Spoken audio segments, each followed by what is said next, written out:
आज हम लोग शुरू करेंगे अपने एनसीईआरटी से चैप्टर नंबर 7 जिसका नाम है ट्रायंगल। ये ट्रायंगल चैप्टर में ना मेनली हम लोग दो पार्ट में बांटेंगे। पहले पार्ट में हम लोग कुछ इसके बेसिक से चीज़ों को समझेंगे, है ना। और ये सेकंड वाला जो इसका पार्ट होगा वो पूरी तरीके से कॉन्ग्रुएंसी पे बेस्ड है। किस पे बेस्ड है? कॉन्ग्रुएंसी पे बेस्ड है, जिसमें कि आपको RHS, SSA, है ना, AAS इस प्रकार का आपको देखने को मिलेगा। तो उसको हम लोग बाद में पढ़ेंगे, लेकिन उसको पढ़ने से पहले जो हमारा कॉन्सेप्ट होना चाहिए इस चैप्टर को लेकर वो बिल्कुल तगड़ा होना चाहिए, है ना, अच्छा होना चाहिए। चलिए, तो ट्रायंगल चैप्टर आज हम लोग स्टार्ट करेंगे। और उसी प्रकार से आपको मालूम ही है, जैसे हम लोग पढ़ते हैं किसी भी चैप्टर को स्टार्ट करते हैं तो फिर बेसिक से पढ़ते हैं, हम लोग स्टैंडर्ड तक चलते हैं, है ना। तो चलिए, तो सबसे पहले तो हम लोग कुछ इसके बेसिक से टर्म्स को समझेंगे जो कि आपको लगभग मालूम है ना। यदि मालूम नहीं है या फिर हल्का फुल्का कन्फ्यूजन है तो आपका सारा कुछ यहाँ पे दूर हो जाएगा, है ना। चलिए, सबसे पहले यदि किसी को मालूम है, यदि क्लास 8 का ट्रायंगल का डेफिनेशन तो बता सकता है कोई? क्लास 8 में आपने ट्रायंगल पढ़ा था, उसमें है ना। चलिए बताइए जरा, ट्रायंगल का डेफिनेशन क्या है? ज़्यादा हाई फाई नहीं बताना है, जो आपको मालूम है वही बताना है। देख के बोल रहा है वो, नहीं देख के नहीं बोलना है, अपने से बोलना है। बताइए जो जानते हैं। अच्छा, पहले एक काम करो, ट्रायंगल का फिगर अपने दिमाग में बना लो। उसमें क्या क्या नजर आ रहा है उसको देख के बताओ।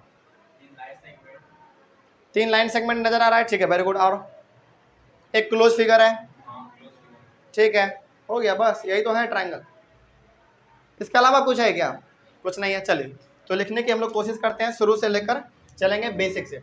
एक और चीज़, इसमें ना बहुत सारे हमारे इंपॉर्टेंट टर्म्स हैं, तो उसको भी हम लोग समझते हुए चलेंगे, है ना। ध्यान इधर। तो सबसे पहले आपको मालूम तो होना चाहिए कि आप ट्रायंगल पढ़ रहे हैं, ट्रायंगल होता क्या है ना, उसके बारे में आपको मालूम होना चाहिए। तो सबसे पहले हम लोग स्टार्ट करेंगे आज ट्रायंगल से।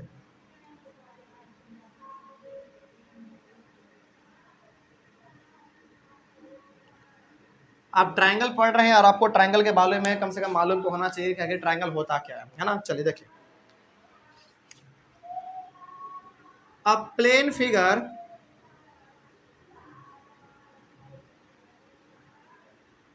फिगर बाउंडेड बाय, देखिए हम ना कोई अलग सा डेफिनेशन नहीं लिख रहे हैं, जो मेरे दिमाग में चल रहा है वही लिख रहे हैं हम, है ना। A plane figure bounded by 3 line segment are called triangle. बस इतना ही डेफिनेशन यदि आप लिख देते हैं तो बहुत है। मतलब क्या हुआ इसका? मतलब भी समझिए ध्यान से। अब प्लेन फिगर, प्लेन का मतलब क्या हुआ? बिल्कुल सीधा होना चाहिए, स्ट्रेट होना चाहिए, कहीं पे उबड़ा खाबड़ा नहीं होना चाहिए इस प्रकार का, है ना, जिग जैग वाला नहीं होना चाहिए। तो प्लेन फिगर होना चाहिए, साथ ही साथ 3 लाइन सेगमेंट से वो घिरा होना चाहिए। बॉन्डेड का मतलब क्या? घिरा होना चाहिए। कुछ इस प्रकार का फिगर आपके दिमाग में चल रहा होगा मेरे हिसाब से, चल रहा है ना। तो क्या यदि ये हमारा एक ट्रायंगल है, ठीक है, आपको समझ में आएगा ट्रायंगल है, तो अब इसके इंपॉर्टेंट टर्म्स पे ध्यान दीजिए। प्लेन फिगर, प्लेन का मतलब होगा स्ट्रेट। क्या ये वाला यदि लाइन है तो क्या इस प्रकार से उबड़ा खाबड़ा है? क्या नहीं है, प्लेन है ना। तो ये हमारा प्लेन फिगर हो गया। आगे बाउंडेड बाय मतलब घिरा होगा, घिरा हुआ होगा, कहीं पे स्पेस नहीं होगा, खाली नहीं होगा वो। By 3 line segment, line segment का डेफिनेशन आपको मालूम है क्या होता है? फिक्स लेंथ, है ना। जैसे ये हमारा लाइन है, इसका लेंथ फिक्स है क्योंकि इसका 2 एंड पॉइंट है, इसको आप मेजर कर सकते हैं। तो यहाँ पे जो इस्तेमाल हुआ है हमारा 3 लाइन सेगमेंट, 1 2 3, ये बिल्कुल तीनों का तीनों लाइन सेगमेंट है ना। और इस प्रकार से जो आपके सामने डायग्राम बन जाए उसी को हम लोग कहते हैं ट्रायंगल। और ट्रायंगल का यदि आप नाम देना चाहते हैं तो कुछ दे सकते हैं। फॉर एग्जांपल मान लीजिए इसको दे दीजिए आप ऊपर ABC। ये जो आप ABC नाम दे रहे हैं, किसको नाम दे रहे हैं आप? पॉइंट को। यहाँ पे एक पॉइंट होगा हमारा, यहाँ भी एक होगा, यहाँ भी एक होगा, ठीक है। आगे बढ़ते हैं। अच्छा, यदि कभी सवाल में आ जाए ट्रायंगल के बारे में, मान लीजिए कोई ट्रायंगल है, ट्रायंगल का नाम दिया हुआ है ABC, उस ट्रायंगल को आप कैसे लिखेंगे? मेरे हिसाब से उस ट्रायंगल को आप ऐसे लिखेंगे, ट्रायंगल ABC यदि सवाल में दिया हुआ है तो। लेकिन मैथ कहता है ना, इतना बड़ा आप क्यों लिखिएगा, हम आपको एक छोटा सा सिंबल दे रहे हैं, उसको लिख दीजिए, काम चल जाएगा, है ना। तो ये जो ट्राइंगल आपको यहाँ पे दिख रहा है ना, तो मैथ कहता है कि आप इसको एक और तरीके से लिख सकते हैं, इस प्रकार से छोटा सा ट्राइंगल बना दीजिए और जो पॉइंट मेंशन यहाँ पे किया हुआ है उसको यहाँ पे मेंशन कर दीजिए, बस हो गया। तो जो भी आपके कॉपी को चेक करेगा वो केवल यदि इसको देख लेता है ना, उसके मन में ये चल रहा होगा उस समय पे कि अच्छा एक ट्राइंगल होगा, 3 लाइन सेगमेंट होगा, ऊपर का नाम ए होगा, बी होगा, सी होगा, इस प्रकार का, है ना। तो ट्राइंगल को लिखने का तरीका ये होता है। PQRSTU भी पॉइंट का नाम आप कुछ भी दे सकते हैं, ठीक है। तो ट्राइंगल को लिखने का तरीका ये हो गया। तो आप इसको ऐसे लिखिए या फिर ऐसे लिखिए, दोनों मतलब सेम है, लेकिन बार बार आप इतना बड़ा क्यों लिखने जाइएगा, सिंपल सा इसको आप लिख के काम चला लीजिए, है ना। चलो आगे बढ़ते हैं। फिर ट्राइंगल मतलब समझ आ गया क्या हो गया। तो ट्राइंगल चैप्टर आपका था, उसका मतलब आपका समझ में आ गया। अब आगे बढ़ते हैं फिर इसके कुछ इंपॉर्टेंट टर्म्स के तरफ, है ना। चलो सबसे पहला जो इसमें हमारा इंपॉर्टेंट टर्म्स आता है वो हमारा आता है वर्टिसेस। इसमें बहुत सारे बच्चे आप जानते भी होंगे, वर्टिसेस का ही दूसरा नाम है पॉइंट्स, है ना। देखिए इस ट्राइंगल में 1 2 3 ये हमारा क्या है, वर्टिसेस है, यानी कि पॉइंट है ना। चलिए लिख लीजिए इसको, A, B and C are the vertices, या फिर आप इसको पॉइंट्स भी कह सकते हैं, पॉइंट्स ऑफ ट्राइंगल ABC। अब आपको मालूम चल गया होगा कितना एकदम खूबसूरती से हम लोगों ने यहाँ पे लिखा। हमको पूरा लिखना पड़ता TRIANGLE, मेरा टाइम भी जाता, मेरा मार्कर भी बर्बाद होता, है ना। तो सिंपल सा यहाँ पे कि आप छोटा सा सिंबल बना दीजिए, ABC लिख दीजिए, काम चल जाएगा। तो यहाँ पे ABC जो हमारा है इस ट्राइंगल का वो पॉइंट है, यानी कि वर्टिसेस है, ठीक है। आगे उसके बाद फिर दूसरा तो हो गया, तीसरे नंबर में हमारा आता है साइड्स। साइड्स साइड्स साइड क्या है, वही लाइन सेगमेंट है हमारा। साइड 3 लाइन सेगमेंट है, तीनों साइड है हमारा, है ना। तो कैसे लिखेंगे, देखिए एक ये हमारा लाइन सेगमेंट हो गया, तो एक ये साइड हो गया, ये भी एक लाइन सेगमेंट है तो ये भी एक साइड है हमारा, ये भी लाइन सेगमेंट है तो ये भी साइड है। लिखने का तरीका क्या है, लिखने का तरीका ये है, AB यानी कि इधर वाला, BC और CA। देखिए हम लोग ना लिखने का ऐसे लिख सकते हैं, AB आपने लिखा, फिर आपने BC लिखा, फिर आपको क्या लिखना चाहिए था, CA लिखना चाहिए था। लेकिन आप यदि AC भी लिखते हैं ना सही होगा, लेकिन थोड़ा सा मेंटेन ऑर्डर करके चलना ठीक लगता है ना। जैसे आपने A से B आया, फिर आप B से C आए, फिर C से A जाइए तो ज़्यादा अच्छा लगता है। हालांकि आप AC भी लिख सकते हैं, कोई दिक्कत नहीं है उसमें, CA लिखिए, ऑर्डर मेंटेन लगता है ना। चलिए तो AB BC and CA are the sides of triangle ABC, ठीक है। चलिए तो AB BC और CA इस ट्रायंगल का क्या हो गया, हमारा साइड कहलाएगा। आगे बढ़ते हैं फिर, साइड के बाद हमारा आता है एंगल्स। अच्छा कोई बता सकता है कि एंगल कैसे हमारा फॉर्म होता है। हाँ, 2 रेज हो, 2 लाइन सेगमेंट हो, या फिर 2 लाइन भी हो, तो उसके बीच में जो झुकाव होता है ना, उसी झुकाव में कुछ ना कुछ डिग्री का एंगल बन रहा होता है। जैसे देखा जाए, मान लीजिए सपोज ये हाथ मेरा जो है ना एक लाइन सेगमेंट है, मान लीजिए, रे भी आप मान सकते हैं, लाइन भी मान लीजिए, जो मानना है मान लीजिए। 2 हमारा ये लाइन सेगमेंट, ये दोनों आपस में मिल रहा है यहाँ पे, तो यहाँ पे कुछ ना कुछ तो एंगल बन रहा है ना, वही हो गया हमारा एंगल। तो अब आपको यहाँ पे मालूम चल रहा होगा कि कुछ ना कुछ एंगल हमारा यहाँ पे भी बन रहा होगा, कुछ ना कुछ एंगल हमारा यहाँ भी बन रहा होगा, और कुछ ना कुछ यहाँ भी बन रहा होगा, है ना। चलिए तो अब आप में से बताएंगे हमको कि एंगल ए का नाम कैसे लिखें। एंगल ए का नाम क्या होगा। नहीं, एंगल ए को लिखने का तरीका क्या है, BAC, है ना। तो एंगल BAC, और एंगल को लिखने का सिंबल हमारा क्या होता है, L लिखिए, बस थोड़ा सा उसको झुका दीजिए इस प्रकार से, है ना। तो आप ऐसे यहाँ पे लिखेंगे। तो एंगल हम लोग ए को लिखने जा रहे हैं, तो जिसको हम लोग लिखते हैं उसको हम लोग बीच में रखते हैं ना। तो BAC, तो एंगल BAC, ए को लिखने जा रहे थे, क्या ए हमारा बीच में आया, बिल्कुल आया, कॉमा। अब बी को लिख लीजिए, बी का क्या होगा, अच्छा हाँ एक और चीज, एंगल ए का नाम अभी आपने BAC बताया, यानी कि BAC बताया, इसका नाम CAB भी हो सकता है। बस मुद्दा यह है कि जिसके बारे में आप लिख रहे हैं उसको बीच में रखिए बस। आगे बी के बारे में बताइए, ABC या फिर CBA, तो आप लिख दीजिए यहाँ पे ABC, वो भी सही है हमारा। तो एंगल ABC एंड एंगल इसका नाम बताइए BCA या फिर ACB, सिंपल, तो आप लिख दीजिए BCA, है ना। Angle BCA are the angles of triangle ABC, यानी कि ये तीनों का तीनों एंगल जो हमारा है वो इस ट्रायंगल का ही एंगल है ना। अच्छा, कोई भी आदमी यदि देखेगा ना तो वो केवल बीच को देखता है। देखो एंगल ना पढ़ने का तरीका होता है, कोई भी एग्जामिनर ना ये पूरा नहीं पढ़ता है, वो केवल देखता है कि बीच में क्या है, बीच में जो होगा वही पता कर लेता है कि अच्छा बीच में ए है तो यानी कि एंगल ए के बारे में लिखा होगा, एंगल बीच में बी है तो बी के बारे में लिखा होगा, सी है तो सी के बारे में लिखा होगा। एग्जामिनर के पास ना टाइम नहीं होता है कि वो बैठ के सारे को मिलाते रहे, केवल ए देख लेगा, अच्छा ए ऊपर में है, बी इधर है, बी यहाँ पे, सी यहाँ पे, ऐसे करता है वो, है ना। तो एंगल लिखने का भी तरीका होता है आगे। चलिए यहाँ पे कोई डाउट इसमें? इसके बाद फिर अच्छा एक और चीज, 4 पॉइंट हम लोग यहाँ पे लिख चुके हैं, क्या कुछ आपको यहाँ पे कुछ खास बात नजर आ रहा है क्या? कुछ खास बात जरा ऑब्जर्व कीजिए तो चारों चीजों में से क्या आपको एकदम बिल्कुल कॉमन लग रहा है? नहीं मतलब कुछ अजीब सा लग रहा है देखने में, कुछ आप कंक्लूजन निकाल पा रहे हैं इसमें से? कुछ कंक्लूजन ये निकलेगा कि किसी भी ट्रायंगल में पॉइंट भी 3 होते हैं, साइड भी 3 होते हैं, एंगल भी 3 ही होते हैं, है ना। तो ये सबसे बड़ा इसका खासियत है। आगे बढ़ते हैं फिर। उसके बाद फिर इतना तो आपने जान लिया, लेकिन ट्रायंगल जो है ना 2 अलग अलग कैटेगरी में बटा हुआ है। पहला on the basis of sides and on the basis of angles, ठीक है ना। इसके बारे में हम लोग एक एक करके पढ़ लेते हैं।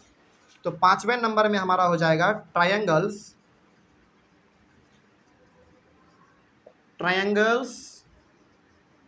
On the basis of sides. Side के बेसिस पर, यानी कि साइड के अनुसार ट्रायंगल कितने प्रकार के होंगे? 3 प्रकार के होंगे। पहला equilateral triangle, isosceles triangle and scalene triangle, है ना। चलिए एक एक करके हम लोग इसको डिस्कस करते हैं।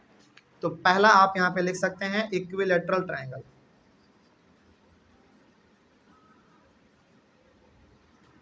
इक्विलेटरल ट्रायंगल, इसमें थोड़ा सा आप लिखना चाहें तो लिख सकते हैं कि all the sides of a triangle are equal, ठीक है। चलिए इतना आपने जान लिया, आगे बढ़ते हैं। फिर इसका एक डायग्राम बना लेते हैं हम लोग, ज़्यादा समझ में आ जाएगा। देखिए यहाँ मान लीजिए कि एक ट्रायंगल है, मानना क्या है ट्रायंगल ही है ना। तो इसका नाम दे दीजिए कुछ ABC। इसका खासियत ये है इक्विलेटरल ट्रायंगल का कि इसके सारे साइड आपस में इक्वल होते हैं। तो जितना ये होगा उतना ही ये होगा और उतना ही ये भी होगा। मतलब ये हुआ कि ये 4 सेंटीमीटर है, ये भी 4 और ये भी 4 होगा, तीनों आपस में इक्वल होंगे। इसका एक और खासियत है, हालांकि हम लोग अभी साइड्स के बारे में पढ़ रहे हैं लेकिन जान लेते हैं हम लोग, है ना। चलिए इसका सबसे बड़ा एक और खासियत ये है ना कि इसके सारे एंगल भी बराबर होते हैं। इक्विलेटरल ट्रायंगल के सारे साइड भी बराबर होते हैं और सारे एंगल भी बराबर होते हैं, ठीक ना। तो अब एक बात बताइए, एक ट्रायंगल का सम कितना होता है? 180, और हम कह रहे हैं कि तीनों एंगल भी बराबर होता है, तो एक एंगल कितने का होगा? 60 डिग्री, ऑब्वियस सी बात है। तो ये भी हमारा होगा 60, ये भी 60 और ये भी 60। तो इक्विलेटरल ट्रायंगल में आपको 2 चीज़ याद रखना है कि इसके तीनों साइड भी बराबर होते हैं और इसको तीनों एंगल भी आपस में इक्वल होते हैं, है ना। चलो आगे, इक्विलेटरल हो गया। इक्विलेटरल के बाद हमारा आता है सेकंड नंबर में isosceles. Isosceles triangle. Isosceles triangle का खासियत ये है कि इसका कोई भी, ये फिक्स नहीं है कि 2 ही लाइन, नहीं, दो लाइन तो होंगे, लेकिन कोई भी दो लाइन, 3 लाइन में से कोई भी दो लाइन आपस में इक्वल होंगे, कोई भी। चलिए, हाँ अपोजिट साइड्स कोई भी दो, है ना। जैसे मान लीजिए ये हमारा ट्रायंगल है, इसका कोई भी दो साइड लीजिए, दोनों आपस में अपोजिट होंगे, है ना। यदि आप इन दोनों को लेते हैं दोनों अपोजिट है, इन दोनों को लेते हैं दोनों अपोजिट है, इन दोनों को लेते हैं दोनों अपोजिट है, तो इसके कोई भी दो साइड आपस में होंगे बराबर, है ना। चलिए, तो यहाँ पे आप लिख सकते हैं कि any two sides of a triangle are equal. एक ट्रायंगल का कोई भी दो साइड आपस में इक्वल होंगे, दो साइड आपस में इक्वल होंगे, तो वो हमारा कहलाएगा आइसोसेलेस ट्रायंगल। इसका देखिए थोड़ा सा डायग्राम, नाम दे दीजिए, चलिए पी क्यू आर, बार बार ए बी सी दे रहे थे, इस बार पी क्यू आर दे दीजिए, है ना।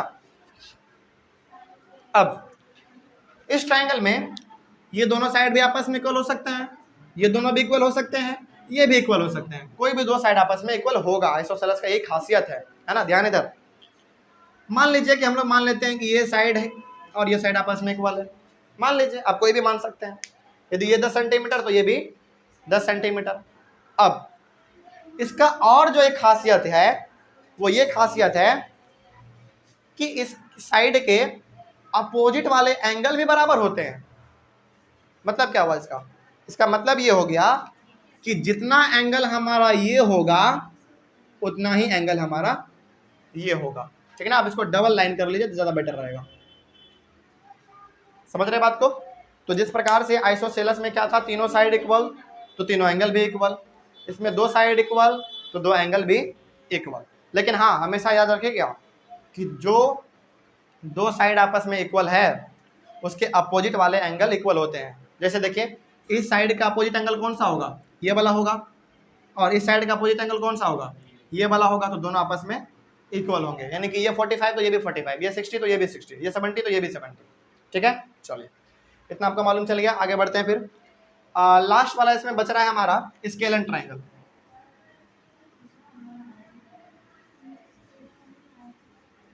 स्केल एंड, हाँ हाँ हाँ, पी क्यू और पी आर आपस में इक्वल है।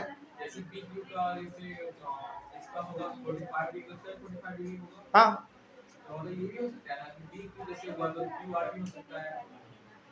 पी क्यू आर, हाँ कोई भी दो साइड बोले ना, कोई भी दो साइड आपस में आइसोसेलेस के बराबर होते हैं। कोई भी, आप कोई भी ले सकते हैं। हम यहाँ पे ये दोनों ले लिए, आप ये दोनों ले सकते हैं, या फिर आप ये दोनों ले सकते हैं, कोई भी, ठीक है। चलो आगे बढ़ते हैं फिर। स्केल एंड ट्रायंगल में ना कोई भी साइड आपस में इक्वल नहीं होता है, सब डिफरेंट डिफरेंट होता है। ध्यान से सुन लो पहले। तो यहाँ पे आप लिख सकते हैं कि all the sides of a triangle are different। इसमें क्या होता है, इस ट्रायंगल में हर एक साइड आपस में डिफरेंट होते हैं, कोई भी इक्वल नहीं होता है ना। तीनों अलग अलग होते हैं। एग्जांपल देख लीजिए इसका।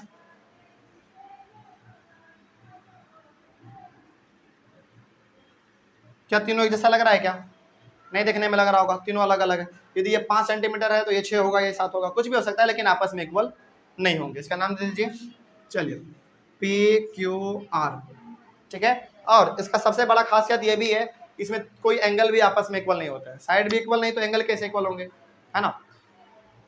तो यहाँ पे आपने साइड के हिसाब से ट्रायंगल तीनों देख लिया। कोई डाउट हुआ इसमें क्या? नहीं ना। अब हम लोग देखेंगे triangles on the basis of angles. लेकिन इसके बीच में ना एक हमारा टर्म आता है, बड़ा इंपॉर्टेंट सा टर्म है, perimeter of a triangle. Perimeter of a triangle 5 number हो गया। 6ठे नंबर में आप यहाँ पे लिख लीजिए, perimeter of a triangle. Perimeter of a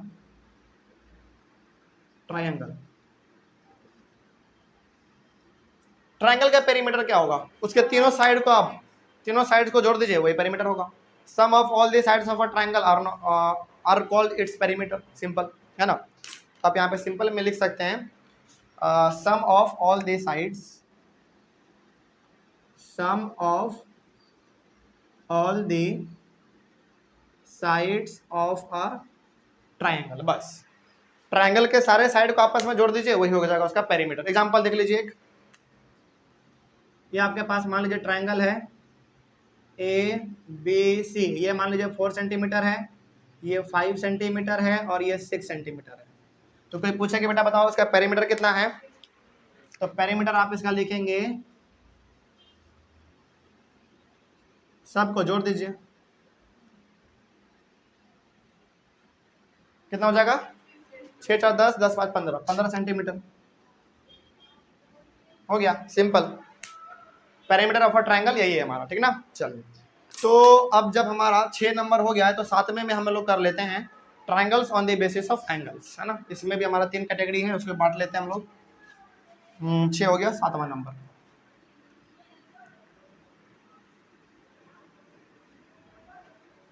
triangles on the basis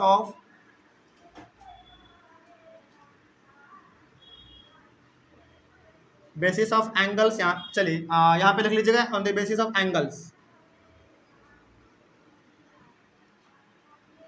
हो सकता है कि ये वाला कैमरे में कट गया हो, लेकिन आप यहाँ पे लिख लीजिएगा कि triangles on the basis of angles, ठीक है ना। चलिए, सबसे पहला इसका क्या होगा, एक्यूट एंगल ट्राइंगल, है ना। पहला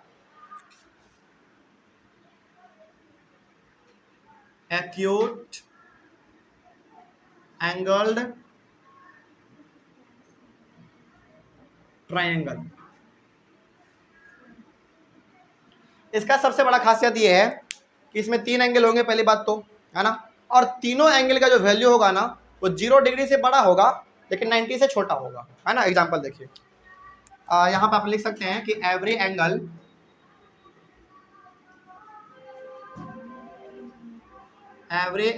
is more than 0 degree but less than 90 degree, है ना। तो यहाँ पे आप देख सकते हैं एग्जांपल इसका, यदि एक ट्रायंगल है ए बी सी, यहाँ पे एंगल बनेगा, यहाँ पे एंगल बनेगा, यहाँ पे एंगल बनेगा, तो तीनों जगह कहीं पे भी एंगल बने वो 0 डिग्री से तो हमेशा बड़ा होगा लेकिन 90 से हमेशा छोटा होगा, है ना। इसको आप याद रखिएगा। एक्यूट को तो हम लोग बहुत पहले से पढ़ते आ रहे हैं, है ना। चलिए आगे बढ़ते हैं। फिर एक्यूट के बाद फिर हमारा आता है राइट एंगल ट्रायंगल। दूसरा right angle triangle. Right angle triangle का खासियत यह है कि 3 एंगल में से कोई भी एक एंगल, केवल एक एंगल एग्जैक्ट 90 होगा, एग्जैक्ट 90, है ना। चलिए, तो यहाँ पे लिख लीजिए, any one angle is exactly equal to 90 degree. Example देखिए इसका, और आपको मालूम है कि हमेशा राइट ट्रायंगल हम लोग कैसा बनाते हैं, ऐसा बनाते हैं, है ना। इसका नाम आप पी क्यू आर दे सकते हैं, कुछ भी। यहाँ पे हमारा जो एंगल बनता है वो हमेशा कितना होता है, एग्जैक्टली 90 डिग्री होता है। एक और जो आप हमेशा इसमें याद रखिएगा कि 90 के सामने वाला जो साइड होता है ना हमारा, उसको हम लोग हाइपोटेनस कहते हैं, और वही वाला साइड हमारे राइट एंगल ट्रायंगल का सबसे बड़ा साइड होता है।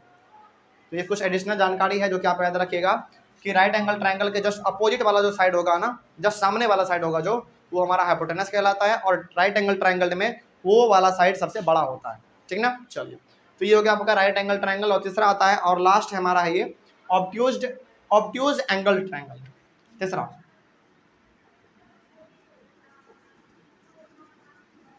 Obtuse angled triangle. और ऑब्ट्यूज का मतलब तो आपको मालूम ही है,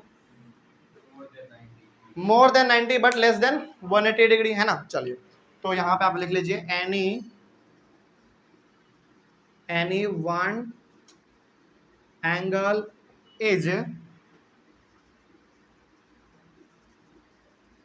one angle is more than 90 degree but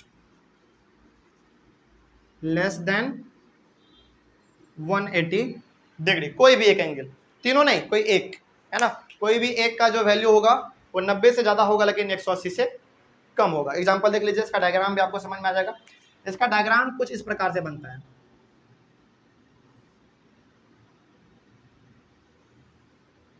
A B C दे सकते हैं आप, है ना। चलो, और यहाँ पे जो एंगल बनेगा आपका ये वाला, यहाँ पे जो एंगल बनेगा, क्योंकि झुकाव तो यहीं पे है ना, तो यहाँ पे एंगल बनेगा, यहाँ भी है, यहाँ भी है ना, लेकिन हम लोग मेनली यहाँ पे भी ले सकते हैं, यहाँ भी ले सकते हैं, लेकिन सटीक ये वाला अच्छा रहता है, ये वाला ठीक रहता है। तो ये जो हमारा बनेगा ये होगा आपका more than 90 but less than 180। चलिए मान लीजिए कि 120 मान लीजिए, चलिए मानने में क्या है, मान सकते हैं हम लोग, 120 है हमारा, है ना। तो ये 90 से बड़ा है लेकिन 180 से छोटा तो है ना। चलिए, ये तो हो गया आपका 7 पॉइंट, और 7 पॉइंट तक में से आपके पास यदि किसी में कोई डाउट रहा हो तो पूछ लीजिए फटाक से, क्योंकि ये तो आपका बेसिक से इंपॉर्टेंट टर्म्स हुआ जो कि आप लगभग जानते होंगे पहले से भी। और इसके बाद फिर हम लोग अपने अगले वाले क्लास में पढ़ेंगे कुछ थ्योरम के बारे में, है ना, क्योंकि थ्योरम आपको जानना, अच्छा पहला थ्योरम तो यही है, बेसिक सा चीज़ है, क्लास 7th में भी हम पढ़ा रहे थे, आज ही पढ़ा रहे थे, क्लास 7th में भी वही चीज़ है, क्लास 8 के ट्रायंगल में भी सबसे पहला वही है, क्लास 9th में भी वही चीज़ है। पहला यही थ्योरम है ट्रायंगल चैप्टर में कि ये प्रूफ कीजिए कि ट्रायंगल का सम यदि 180 होता है तो कैसे होता है ना, कैसे होता है, उसको हम लोग प्रूफ करेंगे। एक दो थ्योरम और है हमारे सामने, उसको भी हम लोग प्रूफ करने की कोशिश करेंगे। तो बेसिक से चीज़ों को पहले हम लोग समझ लेंगे अपने ट्रायंगल्स के बारे में, उसके बाद फिर हमारा जो मेन स्टार्ट होता है ना वो कॉन्ग्रुएंसी से होता है ना, कॉन्ग्रुएंट वाला जिसको हम लोग कहते हैं, उसको हम लोग बाद में करेंगे, लेकिन पहले बेसिक तो हमारा क्लियर हो जाए। चलिए, इसमें कोई डाउट किसी को? चलिए, और एक बार ऑनलाइन वाला चीज़ का स्क्रीनशॉट ले लीजिए, उसके बाद फिर हम लोग पढ़ेंगे अपना कुछ थ्योरम के बारे में, ठीक ना। चलिए, thank you very much and have a nice day.